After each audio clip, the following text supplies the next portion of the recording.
د رومیانو په نوم خط 14 باب.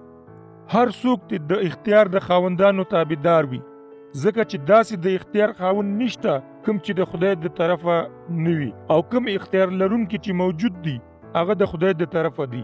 نو هر څوک چې د اختیار د خاوند سره مقابله کوي هغه د خدای د انتظام مخالفت کوي، او څوک چې مخالف وي هغه به سزا مومي. ځکه چې نیکو خلکو ته د حاکمانو نه هیڅ خطر نه وي، خو بدکارو ته ضرور وي.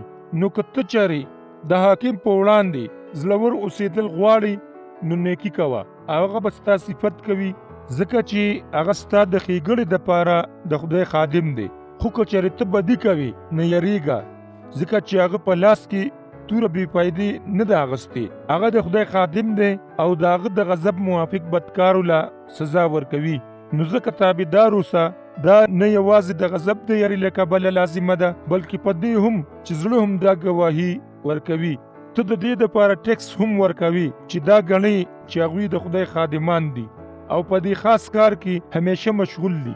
د ټولو حق پوره کوه، چاته چې ټیکس ورکول وي هغوی ته ټیکس ورکوه، څوک چې د محصول حقدار دي هغوی ته محصول ورکوه، د چا چې ادب کول پکار دي د هغوی ادب کوه، د چا چې عزت کول پکار دي د هغوی عزت کوه. په خپلو کې د محبت نه بغیر په بل هیڅ څیز کې هم د چا پور په ځان مه ساتئ، ځکه چې څوک چې د بل سره محبت کوي هغه په شریعت پوره عمل وکړو. ځکه چې دا حکمونه چې زنا مه کوئ، خون مه کوئ، غلا مه کوئ، حرص مه کوئ، او د دې نه علاوه نور چې څه حکمونه دي د هغې ټولو خلاصه په دې کې ده چې د خپل ګاونډي سره د خپل ځان په شان مینه محبت کوئ. محبت د خپل ګاونډي سره بد نه کوي.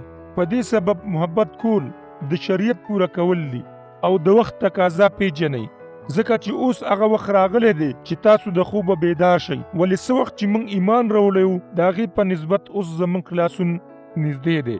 شپه ډیره تیره شوه، ورځ په راختو ده، نو باید چې موږ د تیاري د کارونو نه لاس واخلو او د رڼا په کارونو پسې ملا وتړو، او چې د ورځې د رڼا په مطابق ژوندون تیر کو، نه چې په ګډا او نشهبازۍ، نه په مستۍ، نه په زناکارۍ، او نه په شهوت پرستۍ، نه په جګړې او حسد، بلکې په مالک عیسی مسیح ځان پټ کړئ او د وجود د خواهشاتو دپاره تدبیرونه مه کوئ.